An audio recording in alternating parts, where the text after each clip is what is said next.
C'est aussi la première année où il y a des gens qui nous disent qu'ils mangent froid pour pas consommer d'énergie, d'électricité. Lauriane le dit elle-même, elle est une travailleuse pauvre. Oui, très. Avant le Covid, j'ai le sentiment que je m'en sortais un peu mieux.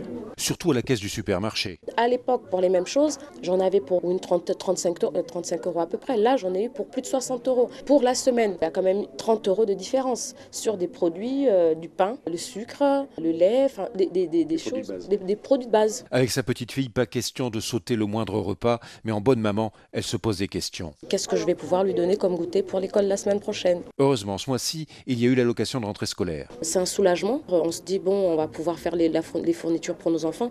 Mais même là, on doit se dire, bon, je ne dois pas tout dépenser. Je pourrais garder un tout petit peu pour faire des courses. Lauriane redoute l'hiver, elle ne chauffe que le séjour. Je vais allumer à 18h jusqu'à à peu près 21h, 22h au moment d'aller se coucher. Dans les chambres, j'ai pris le temps de mettre des bouillottes chaudes sous les draps. Donc quand on arrive, les draps sont quand même assez chauds. Lauriane n'a jamais eu honte de venir au secours populaire pour de la nourriture, des vêtements et beaucoup de réconfort.